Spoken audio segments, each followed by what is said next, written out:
الحمد للہ وحدہ والصلاة والسلام علی من لا نبی بعدہ اما بعد فاعوذ باللہ من الشیطان الرجیم بسم اللہ الرحمن الرحیم والعصر ان الانسان لفی خسر الا الذین آمنوا وعملوا الصالحات وتواصوا بالحق وتواصوا بالصبر صدق اللہ العظیم وقال النبی صلی اللہ علیہ وسلم الدین النصیحہ او کما قال۔ میرے انتہائی واجب الاحترام عزیز سامعین، ناظرین کرام، اللہ تبارک و تعالی نے ہم پر خصوصی کرم کیا ہے، ہمیں خواص لوگوں میں چنا ہے، اپنی بات کہنے کی توفیق نصیب فرمائی ہے اور یہاں جمع ہونے کی توفیق نصیب فرمائی ہے۔ میرے بھائیوں، خواص بندے کون ہوتے ہیں؟ جن کو اللہ تبارک و تعالی اپنے گھر بلاتے ہیں، اپنی بات سننے کے لیے بلاتے ہیں۔ تو اللہ نے ہم پر اتنا خصوصی کرم کیا ہے، ہم ان کا جتنا شکر ادا کریں یہ کم ہے۔ دین جو ہے سراسر نصیحت ہے۔ دین کو عقل میں استعمال نہیں کرنا ہم نے۔ جو صحابہ کے طریقے ہیں، حضور صلی اللہ علیہ وسلم نے ان کو بتائے ہیں، ان کی طرف سے جو طریقے چلے آ رہے ہیں ان کو ہم نے فالو کرنا ہے، ان پر ہم نے عمل کرنا ہے۔ حضرت علی رضی اللہ تعالیٰ عنہ کا ارشاد ہے کہ میری سمجھ میں تو یہ آتا ہے کہ موزے جو ہوتے ہیں، موزے اس کے نیچے مسح کیا جائے۔ کیا کیا جائے؟ موزوں کو نیچے مسح کیا جائے، لیکن آپ علیہ السلام نے فرمایا کہ موزوں کے اوپر مسح کرو۔ تو میں اسی لیے اس بات کی نقل کر کے سنت سمجھ کے موضوع کے اوپر مسح کرتا ہوں۔ تو دین سراسر نقل ہے، اس کو عقل میں استعمال کبھی نہیں کرنا، اس کو عقل میں کبھی آپ نے استعمال نہیں کرنا۔ نبی علیہ السلام نے جو طریقے بتائے ہیں، صحابہ کرام نے جو طریقے بتائے ہیں، اس کو فالو کر کے چلنا ہے۔ انہوں نے بتایا حلال کھاؤ، حرام سے بچو، حلال کھائیں گے حرام سے بچیں گے۔ جو انہوں نے طریقے بتائے اسی پر ہم لوگ عمل کریں گے۔ ابھی میرا کان ہے، یہ سننے کی صلاحیت رکھتا ہے۔ ابھی میرا ناک ہے، یہ سونگھنے کی صلاحیت رکھتا ہے، کسی چیز کو محسوس کرتا ہے۔ ابھی میری زبان ہے، یہ ذائقہ چکھنے کی صلاحیت رکھتی ہے۔ اگر میں کہوں بے وقوف بن کر کہ میری زبان جو ہے ناک کا کام کرے، میری زبان سونگے، تو یہ نہیں ہو سکتا۔ میرے کان جو ہیں وہ دیکھیں، یہ نہیں ہو سکتا۔ تو لوگ مجھے معاشرے میں کیا کہیں گے؟ پاگل کہیں گے، بے وقوف کہیں گے۔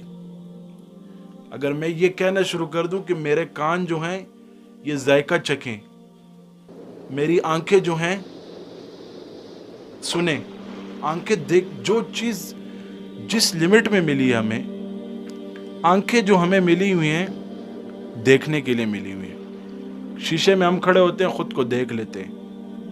اللہ نے کتنی بڑی نعمت سے نوازا ہے، اس کا ہم جتنا شکر ادا کریں یہ کم ہے۔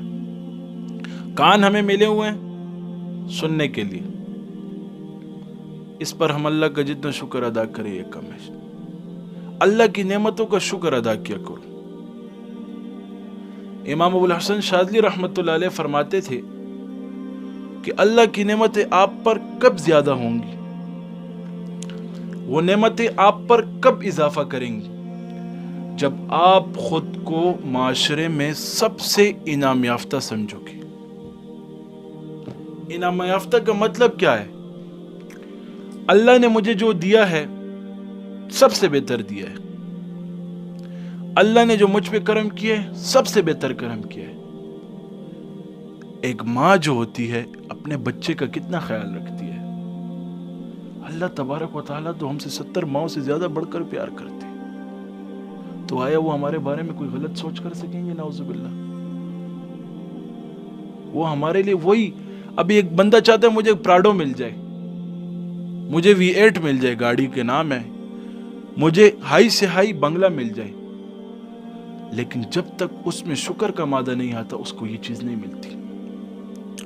اللہ تبارک و تعالیٰ فرماتے ہیں کہ مجھ سے شکر کرو، اپنی نعمتوں کا شکر کرو، میں تم پر نعمتیں ڈبل کرتا جاؤں گا، بڑھاتا جاؤں گا، بڑھاتا جاؤں گا، بڑھاتا جاؤں گا.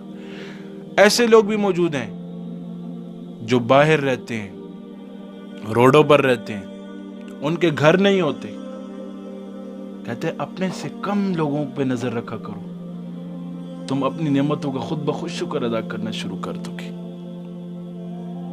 جب اپنے سے اونچے لوگوں کے ساتھ دیکھو گے، اونچے لوگوں کو دیکھو گے، تو آپ کبھی شکر یافتہ نہیں ہوگے، شکر کرنے والے کبھی نہیں بنو گے. آپ صرف ناشکری پہ عادی رہو گے کہ یا اللہ تو نے صرف اس کو دیا مجھے نہیں دیا، کیا یا اللہ تو نے اس کو دیا مجھے، یہ دل میں آتا رہے گا. آپ کے شیطان وساوس ڈالتا رہے گا، لیکن اللہ نے جو آپ کو دیا وہ آپ کے مقدر میں لکھا. میرا نوالا کھانے کا وہ تم لوگ نہیں کھا سکتے، آپ لوگوں کے نوالا میں نہیں کھا سکتا. جو آپ کے نصیب میں وہ آپ کو مل کر رہے گا. اللہ کا شکر کیا کرو. لئن شکرتم لازیدنکم، تم شکر کرو میں تمہارے مال میں اور اضافہ کروں گا. آج شکر کیا ہے؟ کیا شکر ہے؟ ایک گھر ہوگا دوسرا گھر ہو جائے، دوسرا ہوگا تیسرا ہو جائے. آیا کبھی نماز کی طرف فکر کی ہے؟ آیا کبھی ذکر اذکار کی طرف توجہ دی ہے؟ آج میں نے 2 رکعت نفل پڑھے ہیں ظہر کی نماز کے بعد، کل میں 4 پڑھوں گا. یہ کبھی سوچا ہے؟ نماز بھی ایسے پڑھتے ہیں کہ ہمارے پیچھے نعوذ باللہ کوئی پولیس آئے ہوں. نمازوں میں سوچیں جو ہوتی ہیں گھر والوں کی ہوتی ہیں، نمازوں میں سوچیں ایسی ہوتی ہیں. حضرت علی رضی اللہ تعالیٰ عنہ اور صحابہ کو دیکھا جائے، انہوں نے نمازیں کس طریقے سے ادا کی ہیں. ایک صحابی کے بارے میں آتا ہے کہ اس کے ٹانگ مبارک میں نیزہ گھس گیا، تو صحابہ نے مشورہ کیا، طبیب نے بولا کہ یار اس کا نیزہ نکالنا ہے. تو طبیب نے ان کو کہا اس کا نیزہ جلد از جلد نکالو. تو صحابہ نے فرمایا، ایک صحابی نے فرمایا، کہتا ہے اس کو نماز میں کھڑا ہو جائے تب اس کا نیزہ نکالو. وہ نماز میں کھڑا ہوا، اس کو جب نیزے پہ ہاتھ لے جاتے تو اس کو دکھ ہوتا تھا. جب نماز میں کھڑا ہوا اس کا نیزہ نکالے، اسے سلام پھیرا، کہتا اب میرا نیزہ نکالنے ہے. کہتا ہم نے تو نکال ہی دیا. ایسے خشوع خضوع سے نمازیں پڑھتے تھے. نماز میں ایسی نماز پڑھو کہ مزہ تو آئے، ایسا قرآن پڑھو تو مزہ تو آئے. آج کیا ہے، معاشرے میں لڑکوں کو دیکھتا ہوں، اٹھنا بیٹھنا کرتا ہوں سب کے ساتھ، میں کیا دیکھتا ہوں، گانے سننے پہ ہماری آنکھوں میں آنسو اتر آتے ہیں. قرآن سننے میں کبھی آنسو اترے ہیں؟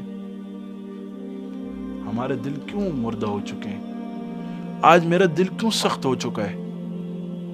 آج میں نے کبھی سوچا ہے؟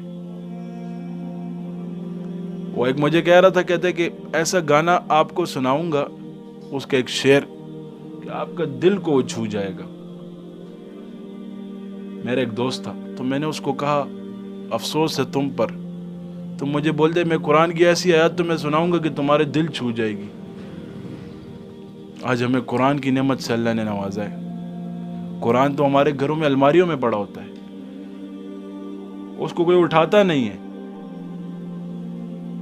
قرآن کو پڑھو اور اپنے معاشرے کے مسائل حل کرو، یہی نجات کا ذریعہ ہے. حدیثوں کو پڑھو، یہی ہماری نجات کا ذریعہ ہے. صحابہ کی زندگی کو پڑھو، یہی ہماری نجات کا ذریعہ ہے. ائمہ کی زندگی کو پڑھو، یہی ہماری نجات کا ذریعہ ہے. اولیاء کی زندگی کو پڑھو، یہی ہماری نجات کے ذریعہ ہے. آج دین سے دوری کیوں ہے؟ کیوں دوری ہے؟ آج ہم رشتے کیوں نہیں نبھا سکتے؟ رشتے ہم کیوں نہیں نبھا سکتے؟ یہ گھڑی میرے لیے کوئی لے آیا تحفے میں شادی کے دنوں میں، یا ویسے بھی تو میں کل جاؤں گا اس کے گھر میں، اس سے ڈبل گھڑی لے کر جاؤں گا. کیوں؟ میری ناک نہ کٹ جائے. پیسے نہیں ہوں گے، گھر میں کھانے کا وقت نہیں ہوگا، لیکن اس کی پوری کرو گی.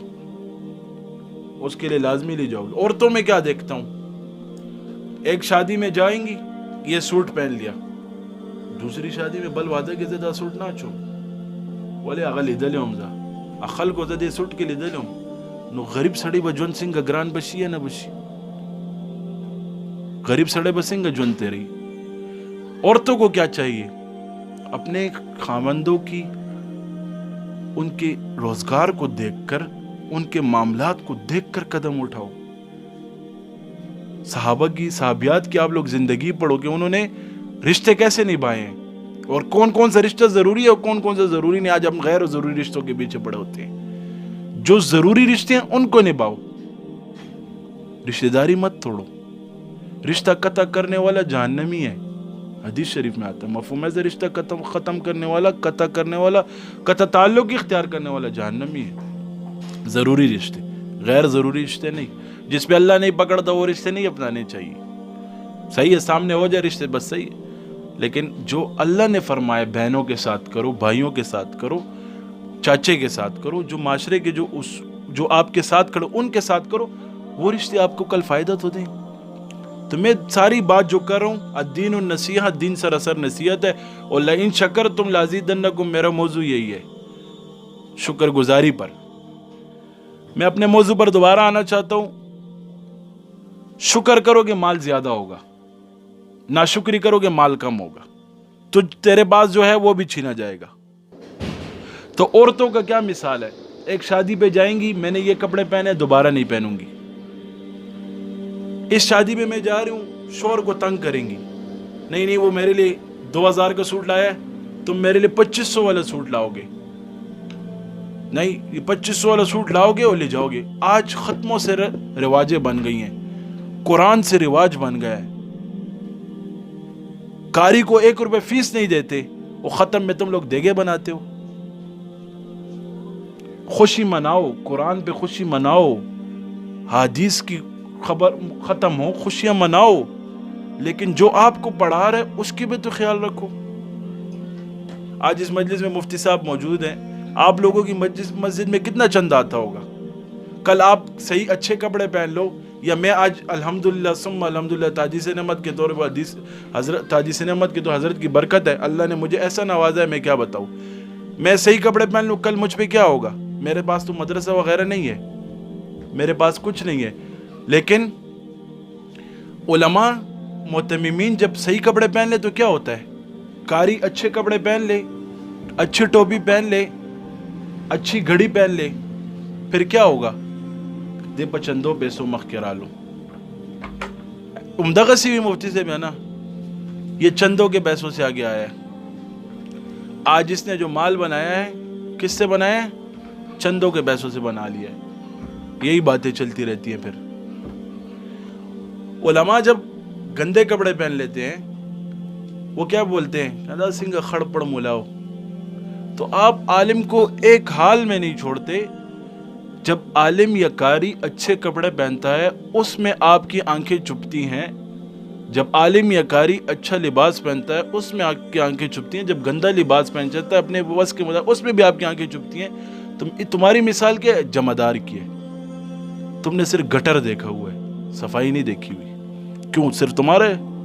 عالم کو تو اللہ غیبی رزق دیکھتا ہے, علماء کو تو اللہ غیبی رزق دیتا ہے, اور ایسا رزق دیتا ہے کہ بادشاہ نہیں کھا سکتے جو یہ کھاتے ہیں. بادشاہوں پہ سب کچھ بند ہوتا ہے, لیکن ہم پہ سب کچھ کھلا ہوا ہے. ثم الحمدللہ, ہم پہ سب کچھ کھلا ہوا ہے. آج یہ میرے بھائی میرے ساتھ بیٹھے, میرے استاد ہیں مفتی کامران صاحب, ان سے پوچھ لے میں گھر میں کھانا کھاتا ہوں یا نہیں کھاتا. ہم گھر میں کھانا بھی, یہ مفتی صاحب بیٹھے ہوئے, ان سے پوچھ لیں گھر میں کھانا کم و بیش, یہ گھر میں کھانا بھی نہیں کھاتے ہوں گے. کھاتے یا نہیں کھاتے, گلے ہوتے ہوں گے روزانہ کور کے روٹے نہ خورے, بولتے یا نہیں بولتے. تو اللہ علماء کو رزق دیتا ہے. آج معاشرے کی تباہ کاریاں کیا ہیں, علماء سے دوری اختیار کر لی ہم نے. کیا کر لیے, علماء سے بدزن ہو گئے. تو علماء جو ہیں آپ کی زندگی کو ٹھیک کرنے والے ہیں, آپ کی زندگی کو سمجھانے والے, سلجھانے والے یہی علماء ہیں. تو عورتوں کی بات میں کر رہا تھا کہ عورت ایک کپڑا لے جائے گی, کہے گی نہیں 2500 والا کپڑا لاؤ. کیوں, کہ اس نے میرے لیے 2000 والا لایا تھا. تو عورتوں کو دین کیسے سکھاؤ گے؟ تبلیغ میں لے جا کر. عورتوں کے بھی سروزے ہوتے ہیں, عورتوں کی بھی ترتیب رکھی گئی ہے بزرگوں نے. تو عورتوں کو آپ لوگ اپنے دین سکھاؤ, ترتیب سکھاؤ. کل وہ آپ کو تنگ نہیں کریں گی.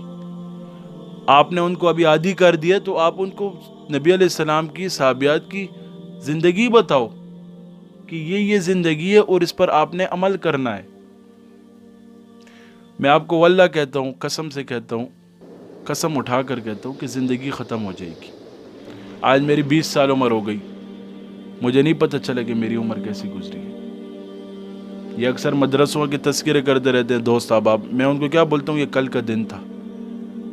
اگر میں نے اپنا رول ٹھیک طریقے سے ادا کیا تو میری زندگی ٹھیک طریقے سے چلے گی. صحابہ کی زندگی کو پڑھا, نبی علیہ السلام کی زندگی کو پڑھا, اللہ اور اس کے رسول کے قانون کو میں نے جانا, تو میں ٹھیک طریقے سے چلوں گا. تو نعمتوں کا اضافہ کب ہوتا ہے؟ جب آپ نعمتوں کا شکر ادا کرو. اللہ نے مجھے جو دیے بس سب سے بہتر دیے, اور جو دے گا سب سے بہتر دے گا. ہماری نحوست جو ہوتی ہے ہمارے الفاظ کی ہماری اولاد پہ پڑتی ہے. ہم کیا کہتے ہیں, ہمارے مرنے کے بعد ہماری اولاد کا کیا ہوگا. یہی ہماری غلط بدگمانی جو ہے ہماری اولاد کو نقصان میں رکھتی ہے. اللہ تھا, اللہ ہے, اللہ رہے گا. جیسے اللہ نے مجھے پالا ویسے میری اولاد کو بھی پالے گا. جیسے اللہ نے دنیا کو سنبھالا ویسے میری اولاد کو بھی سنبھالے گا. شادی نزدیک آتی ہے, حضرت صاحب کا بیان سن کہ شادی نزدیک آتی ہے, باپ کے پسینے چھوٹ رہے ہوتے ہیں. کیا ہو رہے تھے, باپ کے پسینے نکل رہے ہوتے ہیں, یا اللہ میری شادی کر, یا اللہ مجھے دے دے, یا اللہ مجھے. اللہ تجھے پیسے دے دیتا ہے, اسی کو خرافات میں استعمال کرتے ہیں. جب تھوڑی سی تکلیف آتی ہے پھر اللہ بھول جاتا ہے. یہ خوشی کا وقت ہم پر کیوں تیزی سے گزرتا ہے؟ اس کی وجہ کیا ہے؟ اس کی وجہ کہ ہم اللہ کی نافرمانی کرتے ہیں. خوشی آ جاتی ہے ایسے رب جھپ میں گزر جاتی ہے. خوشی کا وقت ایسے گزر جاتا ہے, اور غم کا وقت گزرتا ہی نہیں ہے. غم کا وقت کیوں نہیں گزرتا؟ اللہ کو اپناؤ, جو دین کے ارکان ہیں ان کو مضبوطی سے پکڑو, اور بس دین پہ چلتے رہو. بزرگوں کی توہین مت کرو, علماء کی توہین مت کرو, اولیاء کی توہین مت کرو. دین کو عقل میں استعمال مت کرو. دین نقل ہے, اس کو نقل رہنے دو. اگر عقل استعمال کرنا شروع کر دو گے نا تو نعوذ باللہ کہاں سے کہاں نکل جاؤ گے.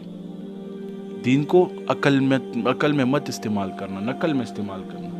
حضرت علی کا قول میں نے آپ لوگوں کو سنایا, اسی طریقے سے بچ چلو. حضور صلی اللہ علیہ وسلم نے جو زندگی بتائی اسی کو لے کر اٹھا کر فالو کرو اور جاؤ مزے کرو. ذکر اذکار سے زندگی کو منور کرو. تو میری بات کہنے کا مقصد یہی تھا کہ شکر ادا کرو, اللہ کی نعمتوں کا شکر ادا کرو. رزق جو ہے اس پہ شکر ادا کرو. اللہ تبارک و تعالی جو باتیں کہی اس پر مجھے بھی اور آپ سب کو عمل کرنے کی توفیق نصیب فرمائے, اور اللہ تبارک و تعالی ہم سب سے ایسا راضی ہو جائے کہ دوبارہ ناراض نہ ہو. وآخر دعوانا الحمدللہ رب العالمین. جزاک اللہ.